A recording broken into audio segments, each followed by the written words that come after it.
الطرف وجمع الهم ودوام الصمت وسكون الجوارح ومبادرة الأمر واجتناب النهي وقلة الاعتراض على القدر sampai dilafaz waqillatul i'tirad, yaitu sedikit atau kurang-kurangin menolak takdir Allah Subhanahu wa taala.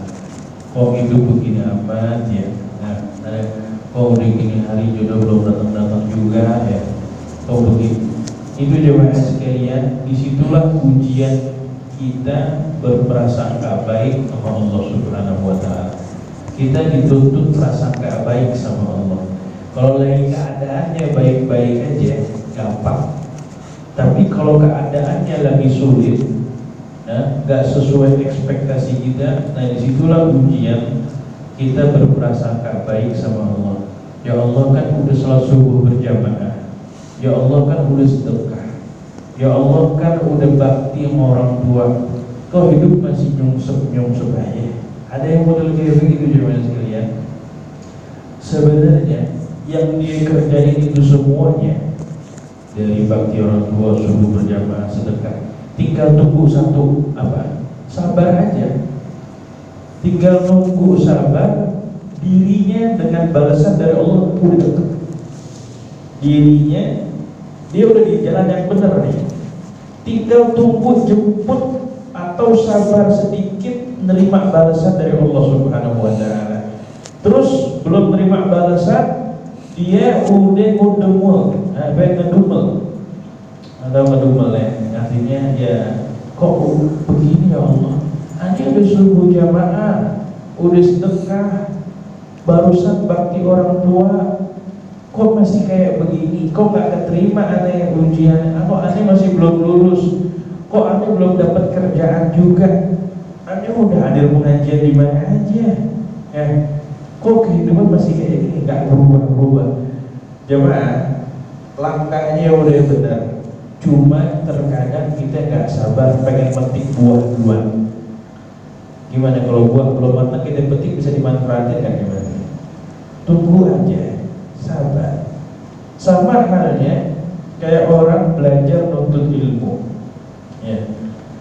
Aneh kalau ada pikir-pikir, belajar nuntut ilmu ke Hadramut, pulang ntar ngapain ya? Kepikiran juga, gitu. Rasa manusiawi, meskipun kita belajar di tempat para aulia, ya kita juga masih manusia, tinggal di dunia ya maksudnya.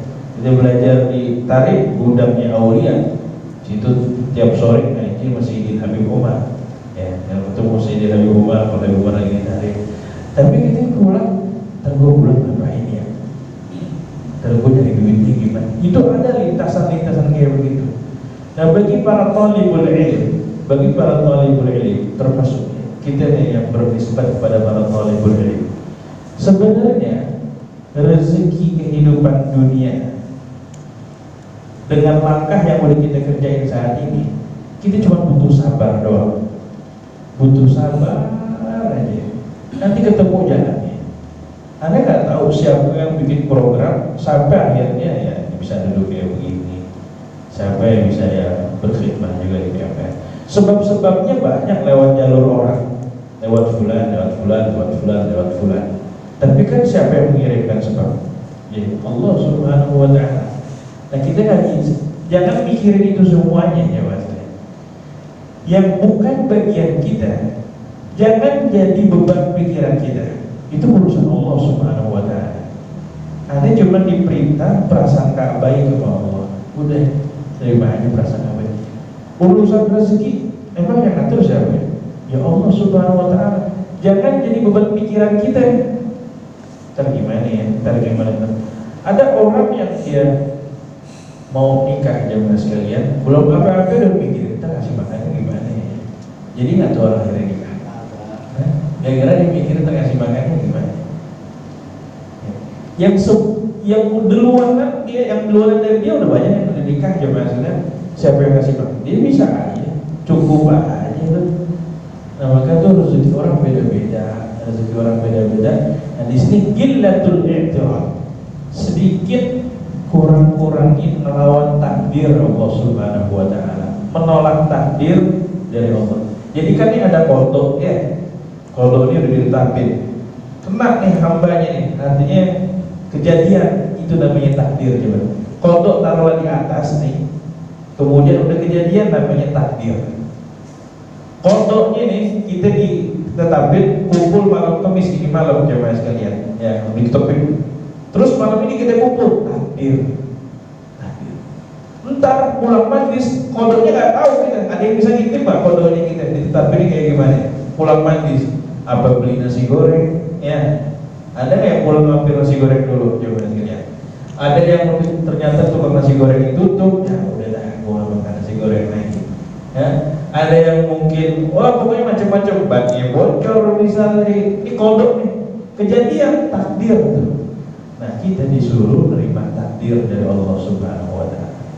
Kalau kata Imam Haddad, "Qul radin bima qaddara al-maula wa dabbar wa la taskhat gadallah Rabbul Arsyil Akbar." Jadilah orang yang ridho atas ketentuan takdir dari Allah Subhanahu wa taala. Wa la taskhat gadallah, jangan melawan atas ketetapan Allah Subhanahu wa taala. Rabbul Arsyil Akbar, Tuhan yang pemilik arsy yang maha besar. Qurratan maqaddar wa dabba. Udah jalanin aja ya. Jalanin. Udah kita kayak begini jalanin teman.